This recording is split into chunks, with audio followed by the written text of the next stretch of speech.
Hey guys, how's it going? Companion here. So I made it to Anaheim. I am here, of course, for BlizzCon. BlizzCon is Blizzard's biggest event of the year, and it's where they announce all the new things and really try to push a lot of information about their games out there, including, new announcements for expansions, the biggest tournaments, future development of new ideas and new concepts and stuff. And it's pretty good to attend. Of course, you don't have to attend. You can basically just get all the information just by going through Reddits, going through, you can actually get an online BlizzCon ticket to just see everything on video, and most of the stuff, at least most of the important stuff like the tournaments and the trailers and the announcements, that information is going to be out there, it's going to be streamed. I included as many links about that stuff as I could in the description if you guys just want to stay home and check it out. But I want to make a video so I can tell you guys what you guys can expect at this BlizzCon, and some of the information is going to be like a bit of the first time it's being released, so it should be pretty interesting for those involved in the Hearthstone scene. So what are we talking about? So the first thing is that most likely, again, I have no inside information about this whatsoever. It's really the only reason I can even be bothered to speculate, because I really have no idea. But Blizzard released this image here. I included it in my last video, and usually when they have these kind of teasers, they had something very similar to this when they were about to announce Wrath of the Lich King in World of Warcraft. Well, they're going to announce an expansion. It's a bit early. I was pretty sure that we were about due for an expansion, but it is actually a little bit earlier than I thought. Usually they announce expansions and they come out like about a month later. That's typically the case. But if that is the case this time, it's actually maybe a few weeks too early for an expansion, but I guess it doesn't make much sense to announce an expansion like 2 weeks after BlizzCon, right? So probably we're going to get some information. We're going to see some of the new cards probably about the new expansion.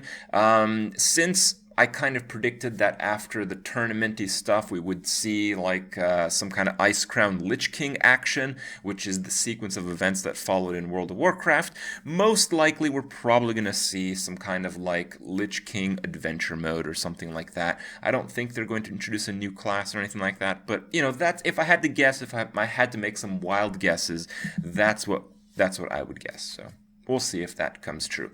The other big part of BlizzCon in terms of Hearthstone is the World Championship. So throughout the year, players who compete in tournaments get like points based on the prize money awarded. They also get points for placing very well in terms of the legend ranks on ladder at the end of every month. And based on their points, they're entered into like the final tournament where players from each of the regions, there's the Asia Pacific region, there's the China region, there's the Americas region, which includes South America and Canada, and there is the European region. And each set eventually gets 4 players to like the pre-finals, which we covered and I ended up casting at ESL, and you guys ended up checking that out, I hope.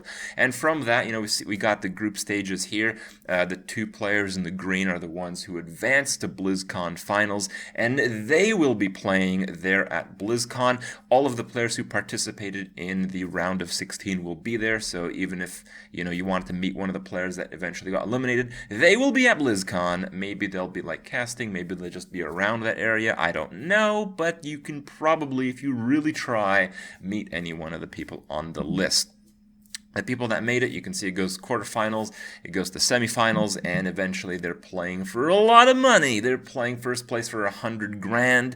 It is just as much as the last year. And second place 50k, third and fourth 15k. Quite a big drop off, but not really anything unusual as far as competitive Hearthstone is concerned.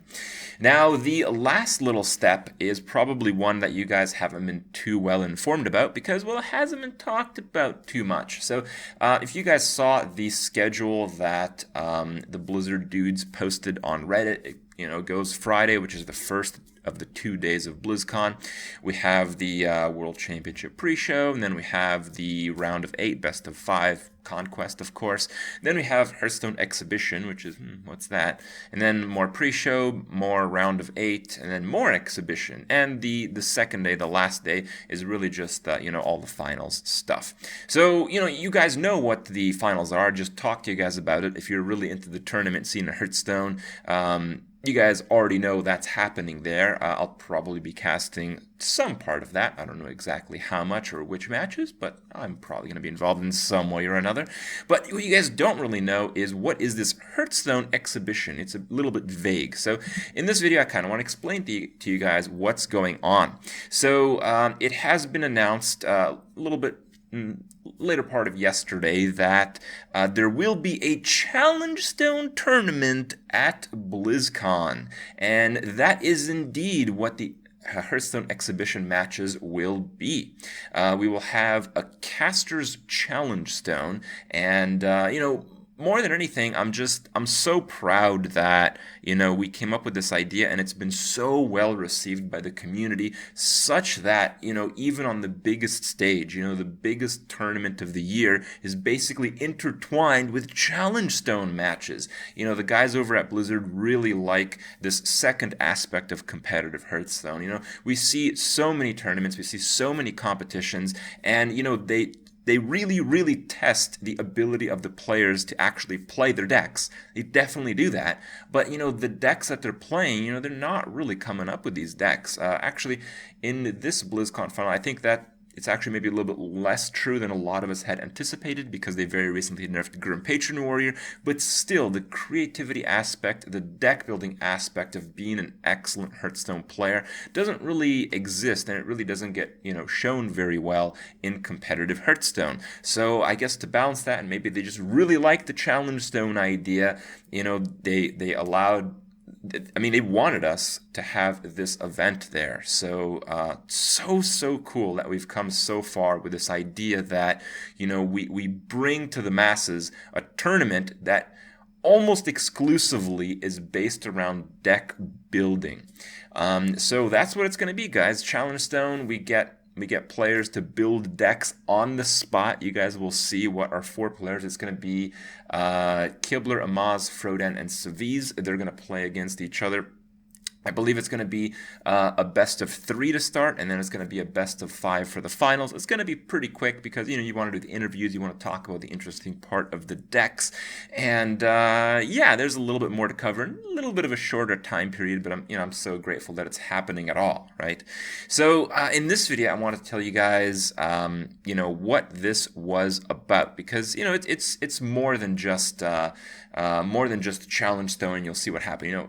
Obviously, we came up with all the challenges so far, and this was no exception. So what will BlizzCon Challenge Stone be about? It will be the raid bosses. So each deck must include at least 10 World of Warcraft raid boss cards, and obviously because a lot of those get absolutely wrecked by Big Game Hunter, we don't want players who play like a full turn worth of one creature to actually lose the game. Because of that, we decided that Big Game Hunter cannot be played. They're going to have to make 3 decks. It's going to be 25 minutes, and it's going to be Conquest. And because it's a best of 3 in the opening rounds, players basically have to win with 2 out of the 3 decks, whichever 2 they choose. And in the final best of 5, they'll have to win with all 3 decks. And if you're wondering, the raid boss cards of Hearthstone, now there are some that are kind of in the gray zone. There's like Ren Blackhand, which I think was a raid, but isn't exactly a raid. It's kind of like, just a 5-man dungeon type of thing now. So we just wanted the raid ones, the ones that you essentially do on 25-man. And that's the list there. Fiola, Lightbane, Adis, Darkbane, those are part of the Grand Tournament encounter. Gormok the Impaler, also part of that. Fugan and Stalog and Lotheb and Myexna, all part of the Naxxramas dungeon.